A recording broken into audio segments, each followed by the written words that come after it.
What's going on, everybody? My name is Barra and welcome back to another album review. Today I'm going to be reviewing the sophomore studio album by English rock singer Yungblud, entitled Weird with an exclamation mark. Weird is the sophomore album by Yungblud, and surprisingly Yungblud has been making waves a lot more recently, especially Lemonade with Denzel Curry. And also, one of my personal favorites, his feature on Breaking the Horizons and post-human survival horror on Obey. And before I get this started, ladies and gentlemen, there are actually two versions of this album. There's the Japanese version and there's the American version. I'm actually going to be doing the American version. And anyway, let's continue. We start out on the first track entitled Teresa. This song is about a girl who loses her boyfriend because he passed away of some unknown reason, and Yungblud also adds like this double meaning as a comparison to him and his fan base, talking about they always have each other's back and stuff like that.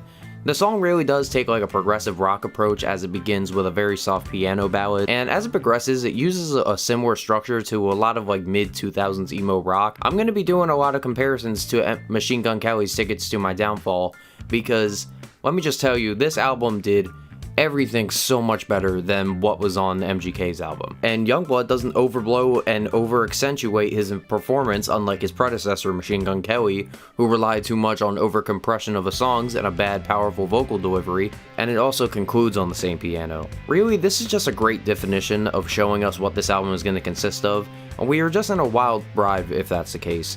I really enjoy Yungblud's vocals on here, as he really knows how to control his voice, and he really doesn't rely too much on how loud they are, just how they're performed.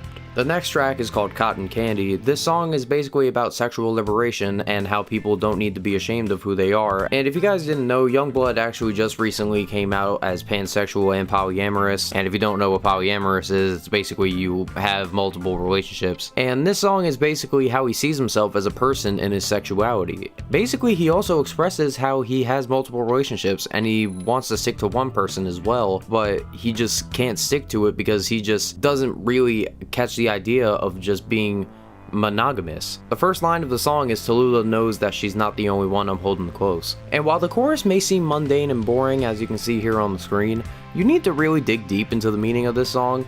Like, I interpret this chorus, as lazy as it looks, as him talking to his multiple partners, which is interesting knowing the fact that he used to be in a relationship with Halsey as well. I also like the very basic bass slaps as well. It's supposed to be a sensual song, and how better to show that than to use a sexy bass. The third track on this album, Strawberry Lipstick, is the song based on a toxic relationship, in which his significant other is a manipulator and an abuser, and he expresses how easy love is to exploit, while the two who are involved in the relationship can't seem to find this message. This track doesn't really wow me instrumentally in any way, but there's so many throwbacks to old school UK rock bands, especially in my opinion on this song, the Rolling Stones.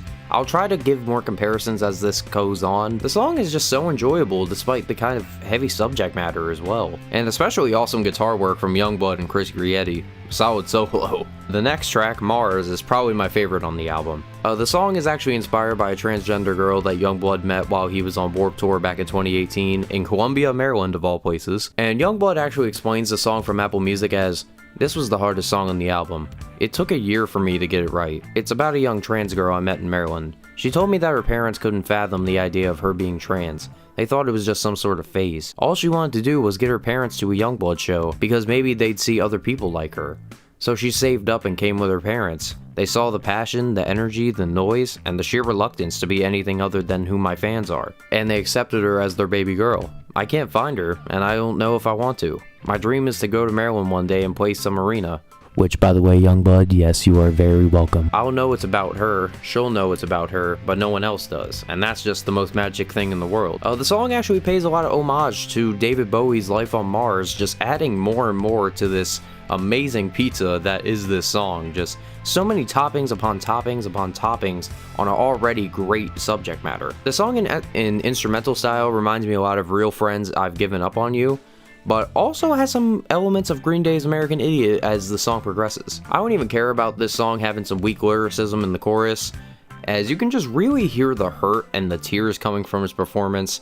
You just really feel that this is what he cares about. This is something that he really cares about, and just really gets you emotional when you listen to it. I myself identify as a straight man, and it doesn't even matter what you are or who you are, be yourself, and that's what Yungblud is trying to convey throughout this album, and especially throughout his music as well.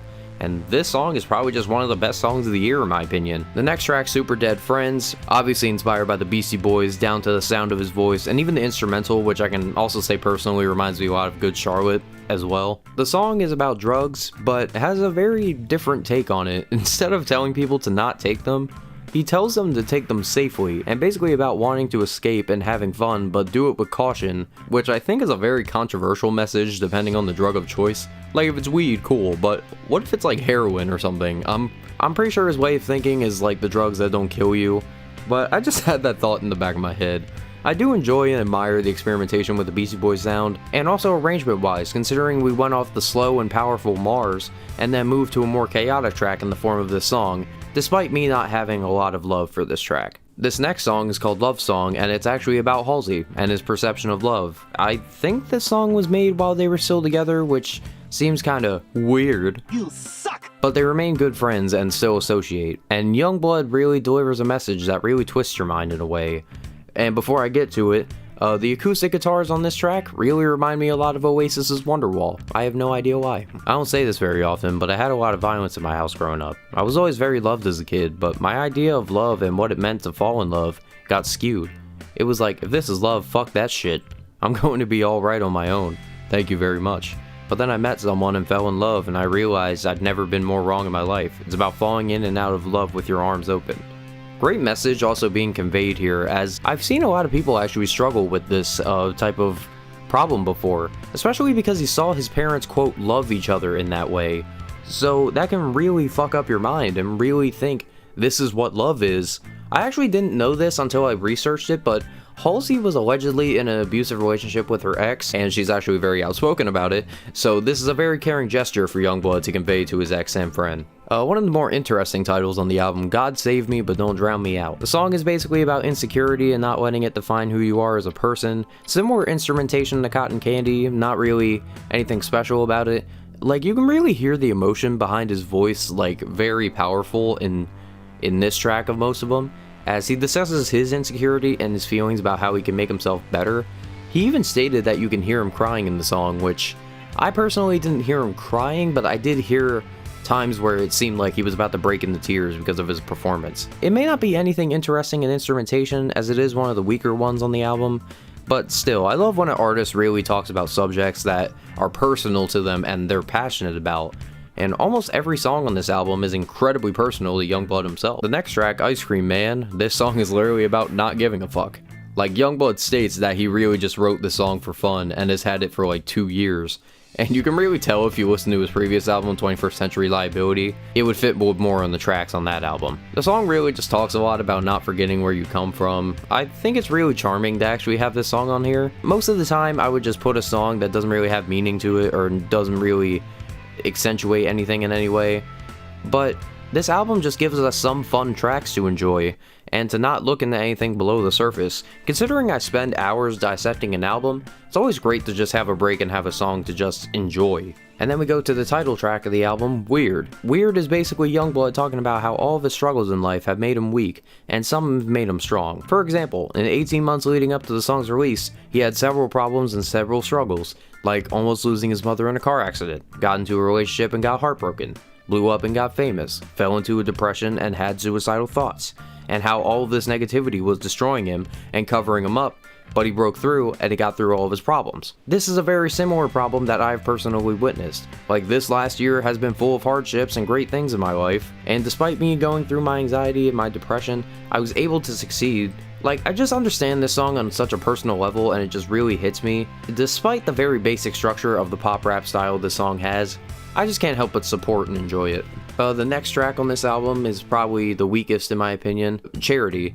Reminds me a lot of Blondie in instrumentation. I enjoy the very spoken word verses, but same type of message as Ice Cream Man, but probably is just my least favorite song on the album. I can't get behind it. And then the next track that I was kind of worried about, Acting Like That featuring Machine Gun Kelly. Seriously, whenever these two get together, it's fucking magic. The song is about, in Yungblud's words, "You're way too cool to be acting sad tonight." Which also, they said that they were both drinking because they had both lost an adversary, and that adversary was actually Juice WRLD, believe it or not. We wanted to resonate the idea of you being at your favorite show with your best friends going absolutely crazy, which I do think this is actually a really good song, because The song just sounds so lighthearted and sounds so sweet, and despite my dislike for MGK's newest album, weirdly enough, this was originally supposed to be the 6th track on MGK's new album. I wonder why they removed it. Oh yeah, because it's not compressed and loud as fuck and Travis Barker isn't on the drums. But he did produce a song, so I guess that's good enough. It's really a solid effort. Like, Machine Gun Kelly's vocals aren't too bad, and they really make the best of the very basic pop rock instrumental mixed in with the kicks and hi-hats. The vocals harmonize together well, and they just serenade you through the 3-minute and 11-second runtime. And then we move to one of my favorite titles I've ever seen. It's Quiet in Beverly Hills.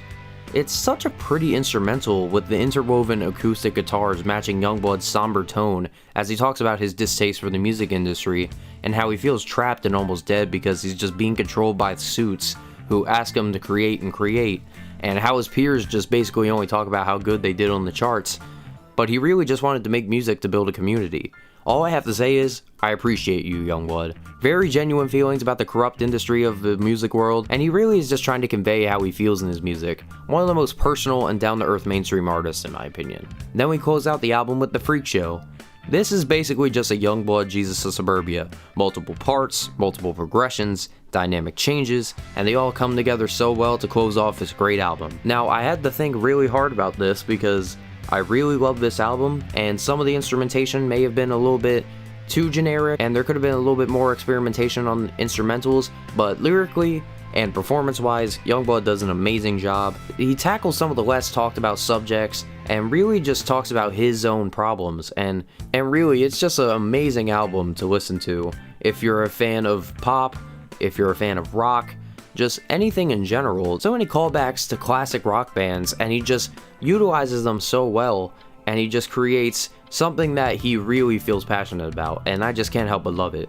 I'm feeling a strong 8 to a light 9 on this album. I was very surprised by this album, and it was just such a great album. I hope you guys enjoyed, because I really enjoyed this album. And if you guys don't know, I actually have a Spotify playlist where you can check all the albums I plan to review or will review in the future. Leave a like, comment, subscribe, and I will talk to you all later.